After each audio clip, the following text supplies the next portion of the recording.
Wilkinson. I'm Alana's cousin, and I've competed at 2 Olympic Games for Canada in the sport of rowing, in London in 2012 and in Rio in 2016. And I was just going to answer a few questions that Alana had for me. So while training and competing, we did have some special equipment.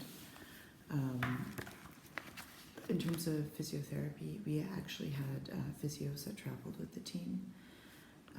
For any overseas competition, we had at least 2 people, typically a massage therapist and somebody who was a dedicated team physiotherapist who was with us. But as athletes, we took something we called a peanut, which was just 2 tennis balls taped together to help roll out and put pressure on tight muscles. A lot of us also brought foam rollers and bands for stretching as well.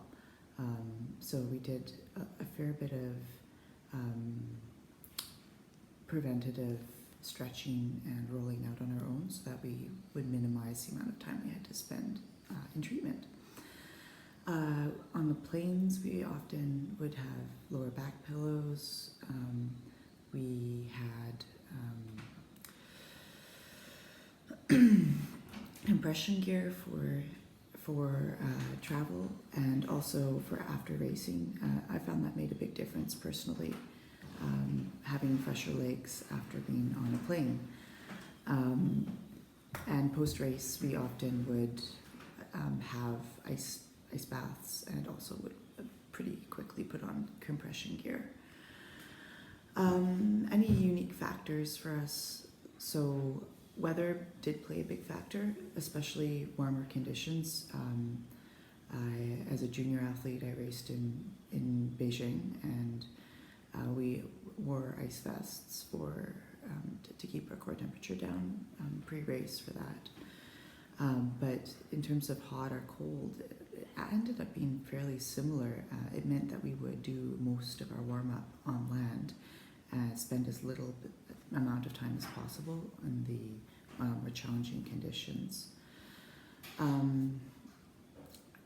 So with rowing, unless there's a safety factor for wind or for weather, the races do continue.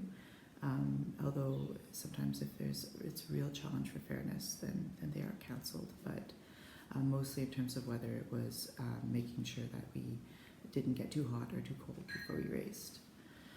In terms of acclimation, we often would go to a pre-staging area for any races that were overseas.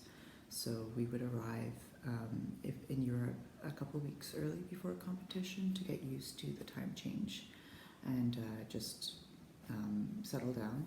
And that was the same thing for South America when we went to Rio. Typical training week for us, we trained 6 days a week, between 2 and 4 training sessions per day.